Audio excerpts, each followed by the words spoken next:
Welcome to Interviews with Innocence, a podcast about spirituality, consciousness, and exploring the wisdom our children bring into this world.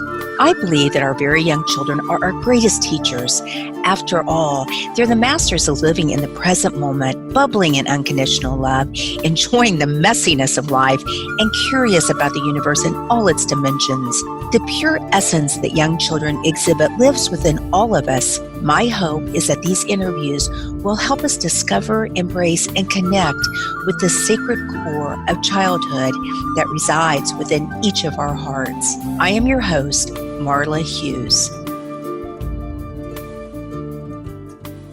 Today, I am honored to have Mark Pitstick on the show.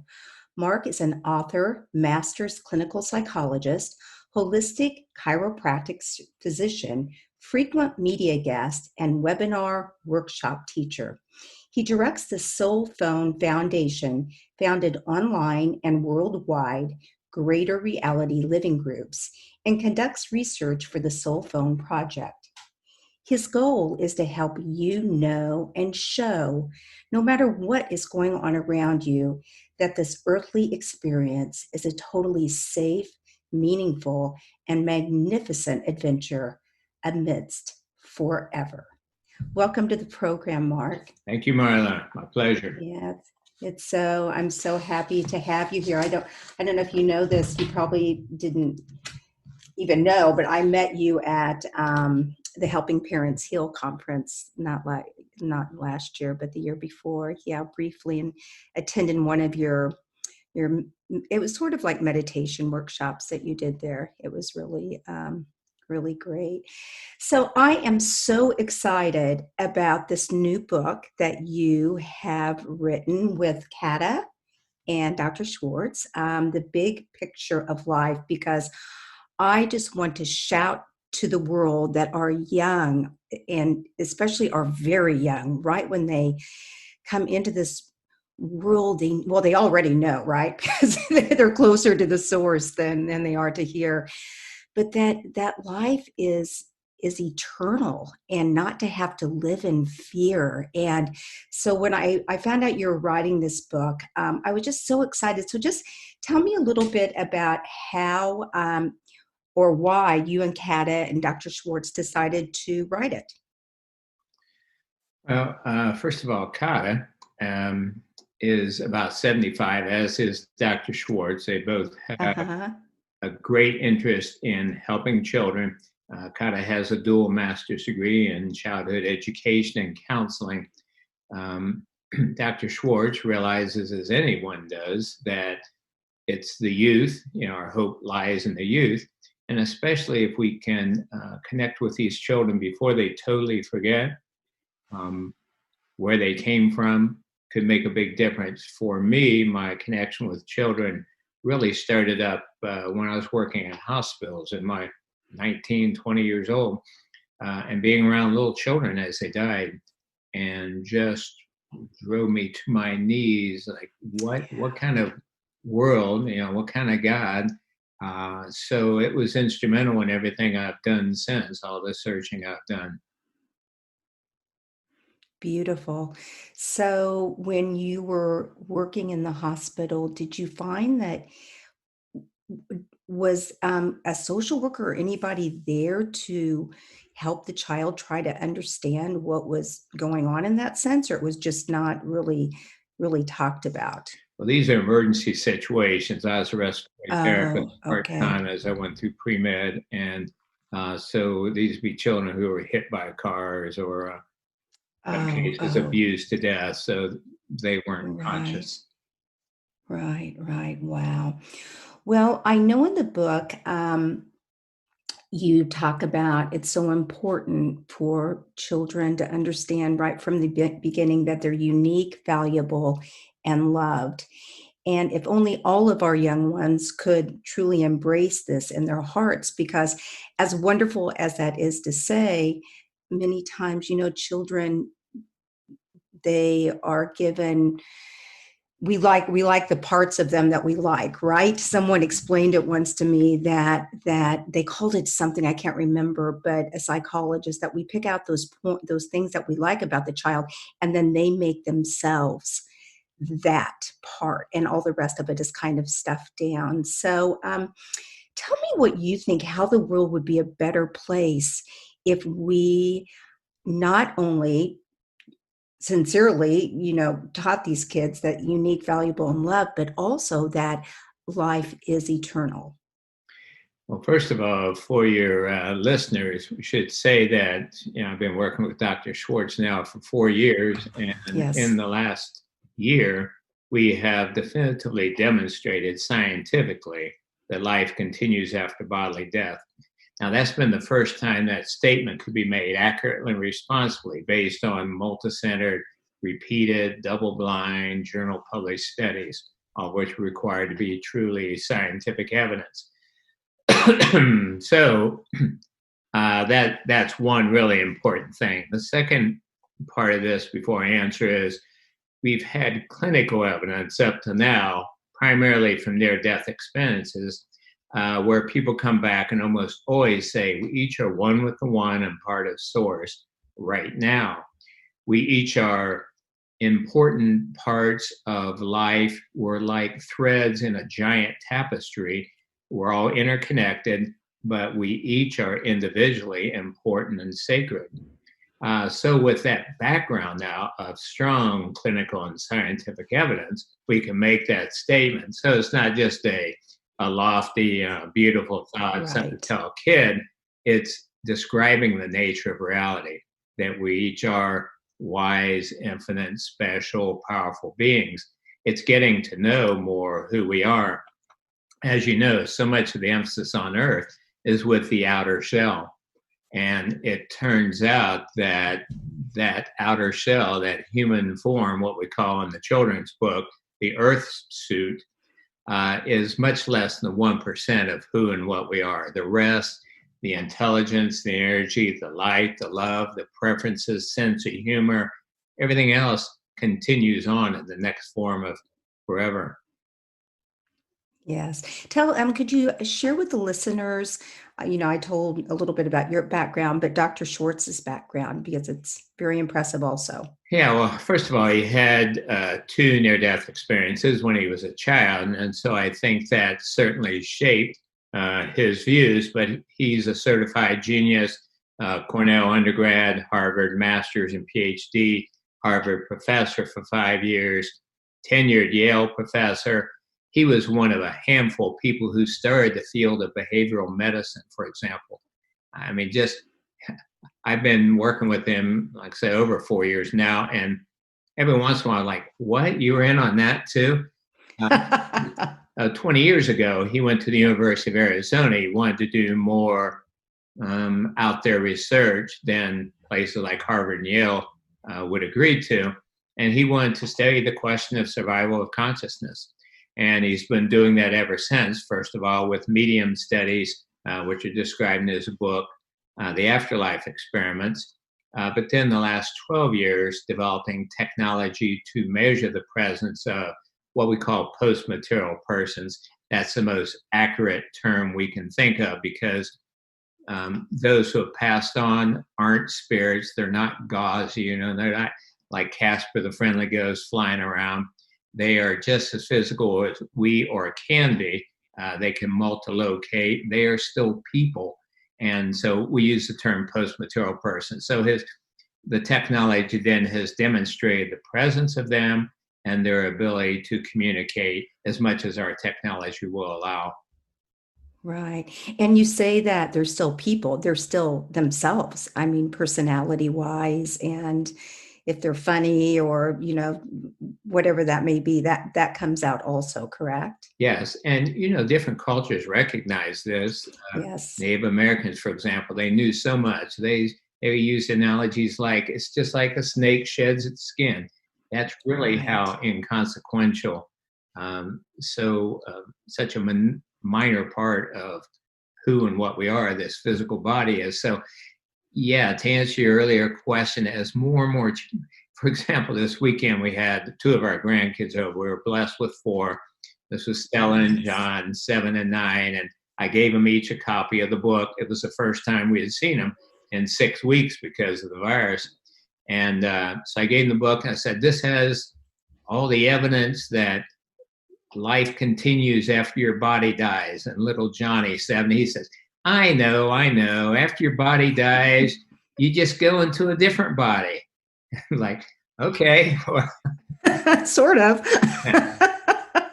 So, but he's also one who picked up from the very beginning, meditation, yoga. We do ohms in the morning and yoga and chanting. So they've been able to stay awake, at least partially. And yeah, what will our world be like as more and more children do this? Right. And how do you think, I think this book is one of the first, and it's such a well-written book. What are the other things that the next steps in getting this? I know I'm working on a children's book right now to teach about this topic. It's a very, the most important topic of all, right? And what are your next steps in reaching children? Well, I'm meeting this Friday with a woman who started a group called Charm in Arizona to help children, and also meeting with right after the book's only been out a few weeks. Yes, Almost yes. immediately we got an email back from a school teacher. She said, "Oh my God, I've been waiting for this book. This is so needed. I would love to work with you to create online classes for kids." So we are so busy right now with the SoulPhone Project. But Yes. once we have done the official reveal, right now we're starting what are called multi-center studies to replicate what we've found with 3 universities, an institute, and private labs of a scientist and a physician. Once we've done that, then we'll do the official reveal, start doing public demonstrations. And then once that's out, all these different books, for example, Greater Reality Living that Dr. Schwartz and I wrote, this book, The Big Picture of Life, I mean, they'll be very visible. So we're not so focused on promoting right now. Right. Well, that's understandable. I know that you had originally talked about starting going from state to state and doing some of the seed project in February or March, but I'm assuming that didn't happen because of everything that's Correct. been going on. It was actually not due to the virus, but it was a blessing that we canceled Right. beforehand. And I'll just give the short version. We were getting ready to do, as you say, 15 city tours where we would publicly demonstrate this device. However, we were using what's called the plasma globe switch, which these post-material persons would touch. I don't know if you've ever been around a plasma globe, but it emits these colored lights. It's actually an Yes. invention of Tesla coil.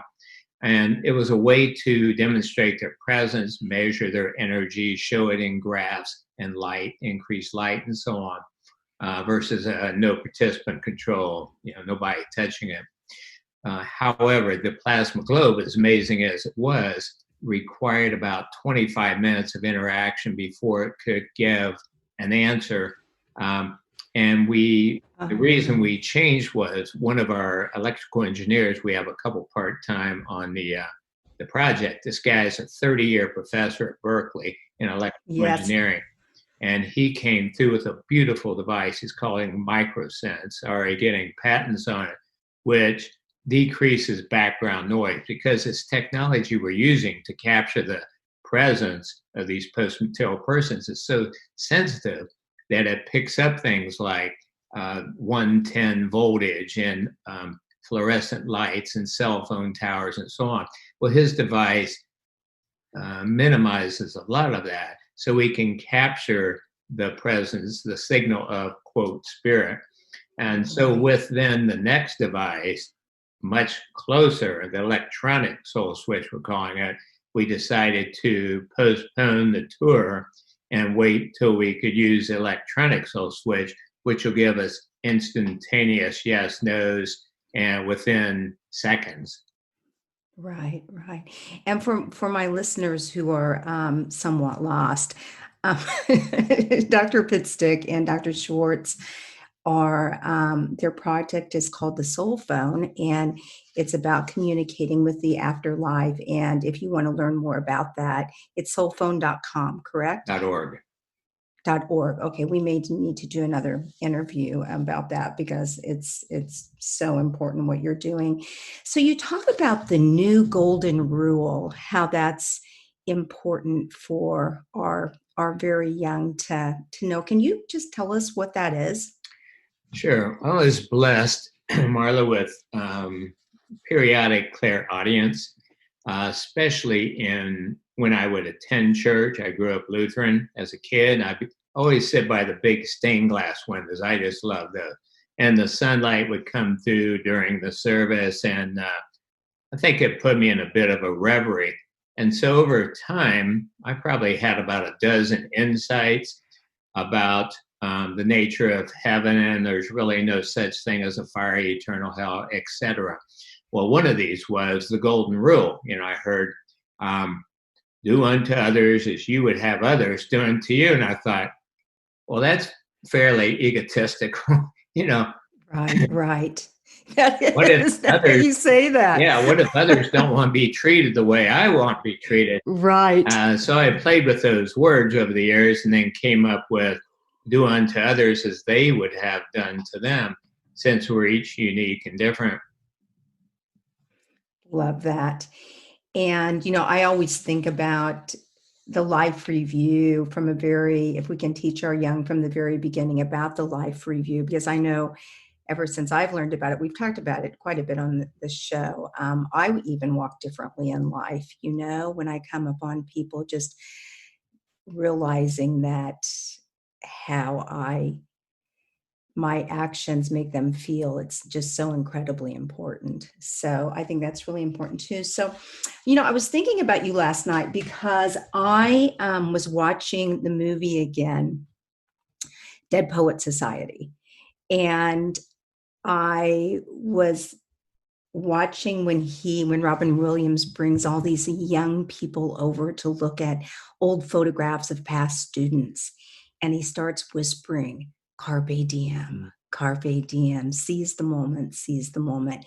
And I feel like that's what we're trying to shout to the world, that are young. They need to seize the moment to really wake up and recognize what's really meaningful in this life, and that it is a school to learn and not just be like everyone else, be really unique. And so I want to talk a little bit about, in the book, you give some exercises, which I really love, and you talk about what it's important for children to think about what their gifts are. Can you speak on that a little bit? Because it's so profound, because it's not about, how fast you can say your multiplication problems. It's other really important things. Mhm. Yeah, those are some different, each one of us contribute different parts of the book, and that's actually from mine. And listeners, if they want to take the test themselves, can visit my website, soulproof.com. And one of the articles is identifying and fulfilling your missions. So there's some basic questions I've collected. I've been doing this for decades, and basic questions that help a person identify their gifts. For example, what do you love to do? What would you do if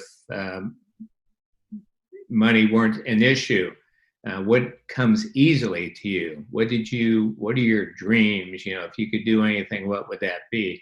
And different questions like that. And we encourage kids to sit, or kids of any age, sit, breathe Yes. quietly, get centered, and then consider each one of those questions and what answers pop up or float in. And so that's a good way to get in touch with that inner essence, that inner wisdom.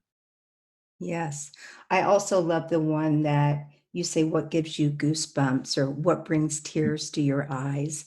I Yes. don't remember ever being asked that as a young person. Yeah, these are signs of chakra activation. Pressure over your heart, fourth chakra, lump in your throat, the sixth, tears in your eyes, goosebumps, tingling, all signs of different people have signs, but I've found in working with many people over the years that those are common signs when people are on the right path when they're in touch Yeah. with their inner self. Right, right. And I know you have greater reality living groups around the United States. And have you given any thought about maybe starting something with children? That's a great question. First of all, the greater reality living groups, as you say, are groups. We have some. It got slowed down, of course, by the virus, Mm-hmm. but we're going to start online groups soon, and those exist to help people learn the evidence, all the clinical scientific evidence, but also to internalize that great news. There's a difference between a superficial, dry intellectual knowing and a deep internalized knowing that gets us through no matter what happens. And so for children, that's a wonderful idea. I'm sure there will be many spin-offs from this. And so, Right. yeah, I think you're the first one that brought up the idea, though. Well, I would love to be involved. I mean, it would be so great to intertwine it with a yoga class or, the meditation would go with the yoga and some chanting. And I don't know, I've just visualized this I'm getting goosebumps right now. I've just visualized this for a long time because we just need to really start young on this. So I know that you also say in your book, The Big Picture of Life, chapter 11 talks about creating the greatest life you have envisioned. And there's so much anxiety and depression today with our youth and our world. How do you think this knowledge of the afterlife and also some of these exercises, like thinking about things that give you goosebumps or brings tears to your eyes or in creating the greatest life you envision, how do you think that this knowledge will help our youth today navigate this world maybe a little bit easier? Well, that's a wonderful question. Thank you for asking it. I think it's a multifaceted path that needs to be taken for children. First of all, we need to address things like nutritional deficiencies and Yes, the of course. commonality of chemicals and heavy metals. Those are wiping kids out.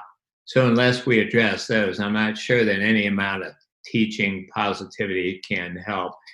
So again, on my website, soulproof.com, there's a article called Holistic Solutions for Common Mental Problems.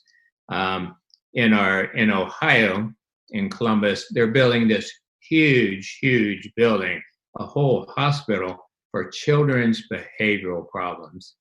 And I'm thinking, are you kidding me? And things like autism and ADD and ADHD, which rarely, if at all, existed 50 years ago. So we've got to address the underlying cause of this. Pumping these kids with 82 vaccines by the time they start school, it's shameful what Yes. passes for healthcare and these little ones. So that's the first thing. But yeah, secondly, religion's done a horrible job for the most part in conveying divine principles and eternal teachings. And so we need to do a better job on that. And that's why we hope that kids will resonate with this more than versus what some of them have been taught. Uh, Right. this is in line with some of the teachings, for example, unity, Unitarian Universalist, Yeah. religious science, science of mind, centers for positive living, like that. Also, some of the more esoteric or liberal branches, different religions, and so that's another thing. But we started off the show with the biggest, which is knowing who we are and knowing how special we are, and we are part of Source right now. And the more we know that, the more we are centered and impervious, really. Just like like the Bible teaches, we have our house built on granite, not shifting sand. Yes. I interviewed Reverend Bill McDonald the other day, and he was saying that Jesus had so many wonderful things to say, but then Christianity came in and just kind of screwed up the whole thing. I'm sorry, but I sort of agree with that. But Yeah, I agree. and you have to start with the parents, or the caregiver, the parents obviously, or the caregivers, because they need to believe too. I work some in Ethiopia. I have a nonprofit there, and I know one thing. And speaking of to listeners, just what they can possibly do, I'd like to get your opinion on this. I work in a very poor village where there is a school there for the orphans in the community. Now they do live with either other family members, or they're nutritionally sound and all of that sort of thing. So I go in, I call it my love project. So I went in, and one day, and they have kids all the way up to 17, and then little ones. And I did an affirmation circle. And Mark, I couldn't believe of course, it had to be, some of them know English, but it had to be translated. These 16 and 17-year-olds, as they went around the circle and said positive things about him. I'm specifically thinking of someone, first of all, he was so nervous, like we all are, but it was one of the most beautiful moments of my life for these children to sit and listen to others say wonderful things about them. So, what do you think about how would you think about including that? Like if you did some sort of a group with children, do you think that's a positive thing as a psychologist? Well, of course. Yeah, I specialize in group therapy as a clinical psychologist. So it'd be a wonderful thing to work with kids, do some of the Right. breathing exercises, some of the chants, sing positive songs, share their stories. Yeah, positive affirmations. I mean, all you had to do is say greater reality living groups for kids, and my mind's just like, okay. I'm excited. Does that make Puppetry. We could use puppetry. I love puppetry. I use that in But Ethiopia another too. one, when you say, Ethiopia is honoring and learning from the individual cultures, because so many cultures had such wise teachings. You know, Oh, that's part of my approach, is to share these from around the world, and to right. find out from the elders, what are some of your original teachings, share those and honor their own culture, versus we're going to come in and share all this great news with you. It's probably right there in their roots. Oh, absolutely. I am passionate also about indigenous cultures, and I am actually doing a shamanic apprenticeship right now. Just started, and it didn't really start because of the COVID. We had an online thing, but it's amazing how when you get into shamanic journeys and that world. And I've also done I'm doing a series on plant medicine, which is something that's very intriguing to me. But how they've known all of this for so long, it's just part of their culture. Mysticism, the afterlife, connecting. And I'm so excited you're doing that, because I think it's coming back. People seem to be becoming more interested in exploring that, don't you think? Sure. Yeah, I'm reminded of a quote in my book, Soul Proof, by Black Elk. And near the Yes. end of his life, he would be down on the ground, crawling around, playing with the children. I mean, here's this Mhm. great elder of the Sioux Nation. And they said, "Why do you do that?" And he said, "We have much in common, the children and I. They have just come from the great mystery, and I am about to return." Oh my gosh. Yeah. Okay, well, that will go in the show notes, and that will go on my Instagram post probably. Well, Mark, we need to wrap it up, but what have been the greatest lessons I'm going to say grandchildren have taught you? Oh boy, there's so many. Yeah, to have fun, to stop and have fun and play. The other day we played soccer, we played basketball, we played baseball. We rode around on the tractor. You know, it was just like one thing after another. Pillow fights, karate monster, you know. And just to remember to take time and to enjoy the fullness of life. I know one time we had a birthday party for Stella, and we blew out the candles, and then everyone went about their business. But she was looking up in the air like that. I said, "What are you looking at, Stella?" And she said, "Look how beautiful that smoke is in the light." And yeah, it's right there for all of us to see, but she's the only one focused on it. Right. You know, it's no big secret. Being in the now more. Yeah. Like you sitting at that stained glass window when you were a little boy. Yeah. Yeah. So if you could take a walk with your 5-year-old self, what would you say? 5-year-old. I would say that which you're remembering is accurate. When I was 6 years old, my parents showed me a beautiful sunset, and I told them it reminded me of God. And so I was the kid that was always asking questions and wondering and how come. So I would say, Mark, you were remembering. Thank you for remembering enough to plant the seeds to allow me to do what I'm doing now. Wow. Yeah, because it's not easy. It's not easy remembering. It's not easy. Sometimes when I am meditating or hiking, I just ask, just please help me remember more, you know? Yeah. Yeah. Well, thank you so much. It's just been an honor to be with you today. And if people want to find you or find out more about your work, where would they go? 3 websites. We'd mentioned 2 of them. And first of all, more about the SoulPhone Project at soulphone.org. Second, my personal website, soulproof.com, with 60-some free articles, radio shows I did with Wayne Dyer and Bernie Siegel and Brian Weiss and Michael Newton and others, all free. And then greaterrealityliving.com, talking about the concept, what is the greater reality being all that exists, but our senses only perceive less than 1% of that. Greater reality living, inviting people to consider how would they live if they really knew they're eternal beings. And then more about the groups, how you could start a group in your own area or attend the online ones. The Greater Reality Living groups. Yeah, greaterrealityliving.com. Great. Well, thank you so much, Mark, and hopefully I'll see you at one of the next conferences that comes up, and you have a great day. Well, thank you for what you're doing, Marla. Take care. Okay, you too. Thank you so much for listening in today.